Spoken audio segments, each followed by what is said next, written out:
What separates a successful president from a failed one?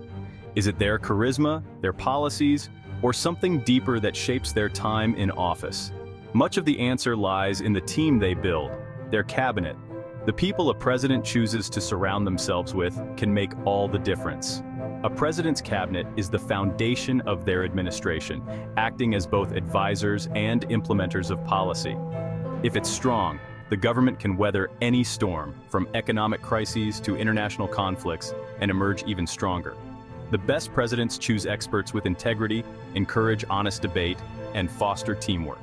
They value diverse perspectives and are not afraid to be challenged by their advisors. A stable, consistent cabinet allows for long-term planning and effective governance, ensuring that policies are carried out smoothly and the nation stays on course.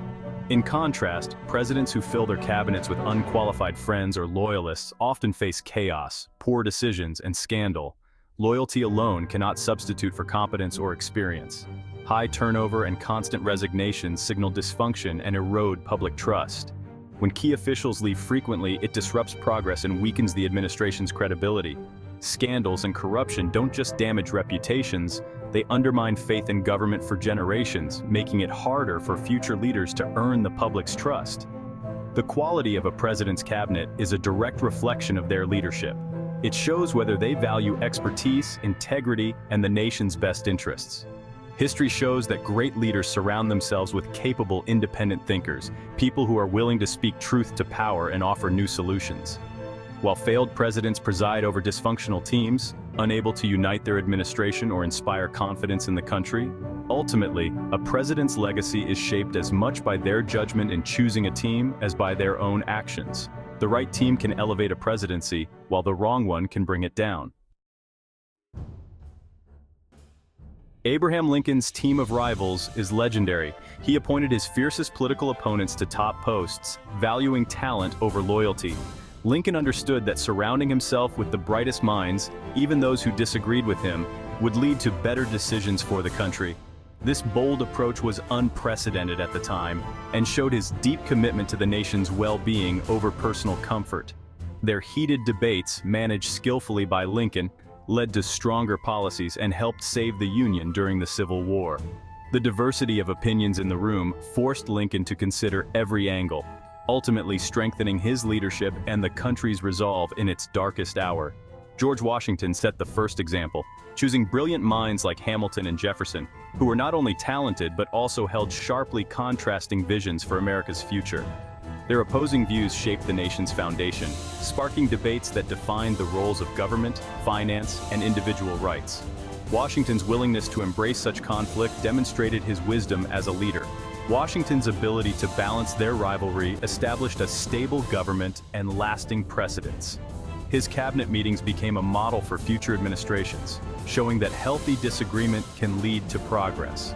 Franklin D. Roosevelt, facing the Great Depression, built a cabinet of innovators who created the New Deal. He sought out experts from diverse backgrounds, believing that fresh ideas were essential to overcoming unprecedented challenges. Their groundbreaking programs transformed the relationship between government and citizens, providing relief, jobs, and hope to millions of Americans. The New Deal's legacy still shapes American society today. These presidents succeeded because they valued competence, diversity of thought, and vigorous debate. They understood that true leadership means listening to different perspectives and forging consensus. They were confident enough to surround themselves with strong, independent thinkers, never shying away from dissent or challenge. This courage to invite disagreement made their administrations resilient and effective. Their cabinets guided the nation through crisis and left enduring legacies, proving that the strength of a presidency often lies in the team assembled around the leader. The lesson is clear. A president's ability to assemble and lead a talented team is a key measure of leadership. The best leaders are those who recognize and harness the strengths of others. The best administrations are models of effective governance, showing how collaboration and open debate can drive a nation forward. Their stories show what's possible when presidents put the nation above personal loyalty, reminding us that great leadership is always a team effort. Warren G. Harding's presidency is infamous for cronyism. He filled his cabinet with friends and political allies rather than experienced experts, setting the stage for rampant corruption and mismanagement at the highest levels of government. Harding's approach to leadership prioritized personal loyalty over professional qualifications, which proved disastrous for the country. The most notorious example was the Teapot Dome scandal, where his Secretary of the Interior, Albert B. Fall, secretly leased federal oil reserves to private companies in exchange for bribes. Fall became the first U.S. cabinet member ever sent to prison, marking a dark chapter in American political history and forever tarnishing Harding's legacy. Decades earlier, Ulysses S. Grant, though personally honest and well-intentioned, was plagued by appointees who abused their power for personal gain. Scandals like the Whiskey Ring, where government officials conspired to defraud the Treasury, exposed deep flaws in Grant's judgment and his inability to rein in corruption among those closest to him. Grant's failure to control his team shattered public trust in government, fueling widespread cynicism and outrage. The public's faith in leadership was deeply shaken, and the reputation of the presidency suffered lasting damage. More recently, Donald Trump's administration was marked by unprecedented turnover and frequent scandals. Many appointees lacked relevant experience or faced serious conflicts of interest, leading to a revolving door of resignations and firings that made headlines around the world. The constant chaos and infighting made effective governance nearly impossible, as the administration struggled to maintain stability and focus on policy goals amid ongoing controversy. Despite being separated by decades, these presidencies share a fatal flaw: appointing unqualified or unethical individuals to positions of immense power. This pattern of poor judgment undermined their administrations and left a legacy of dysfunction. The result is always the same: dysfunction, lost public trust, and failed leadership. When citizens lose faith in their leaders, the entire nation suffers, and the consequences can last for generations. The choices a president makes in building their cabinet are among the most important decisions of any administration. These appointments can define not only the success or failure of a presidency, but also the direction of the nation's future. History's worst cabinets serve as cautionary tales, reminding us of the dangers when loyalty and personal connections are valued above competence, integrity, and the public good. Andrew Johnson's presidency is a case study in failed leadership during crisis. After Lincoln's assassination, Johnson's lenient approach to the South undermined Reconstruction and left African Americans unprotected. His stubbornness and prejudice put him at war with Congress, who sought to secure civil rights and prevent the return of old Southern power.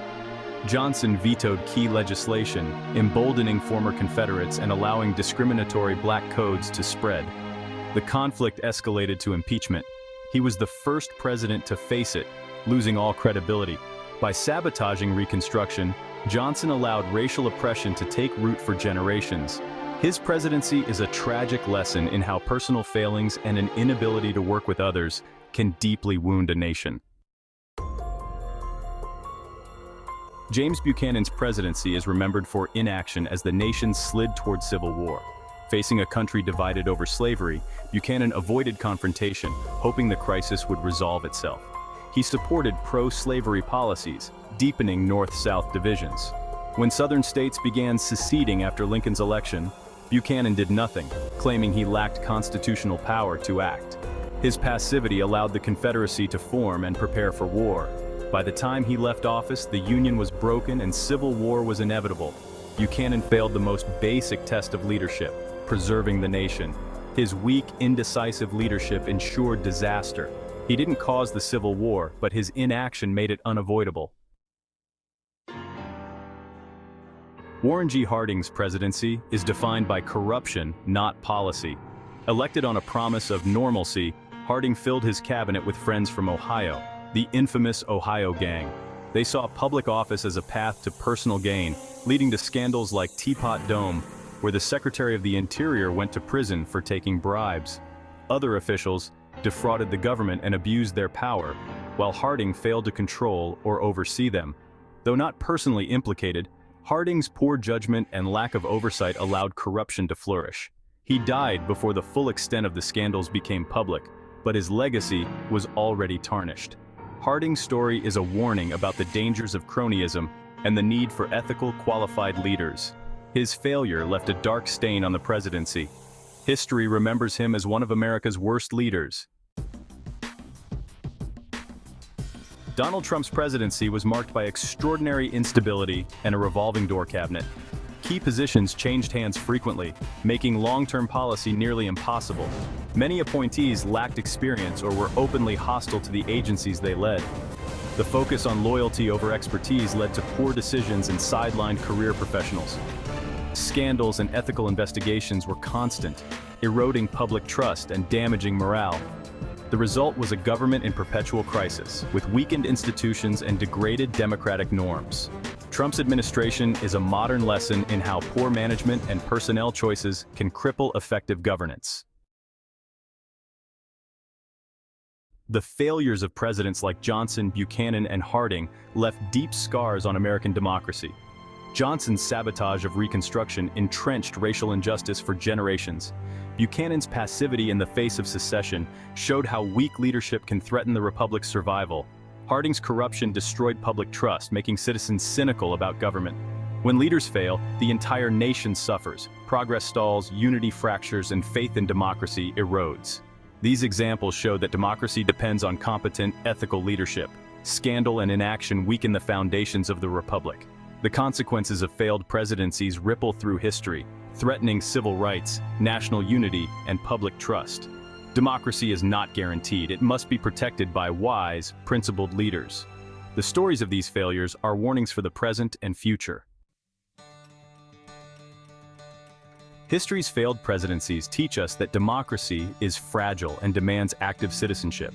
Protecting the republic isn't just the job of leaders, it's up to all of us. Being informed is essential. Seek reliable information and hold leaders accountable. Support independent journalism and resist efforts to undermine the truth. Engagement matters. Vote in every election, contact officials, and support democratic reforms. Volunteer, run for office, and participate in your community. Active citizens are the best defense against corruption and incompetence. The future of democracy depends on our vigilance and involvement. By demanding integrity and staying engaged, we strengthen the nation. Each generation must embrace the responsibility to preserve and improve our democracy.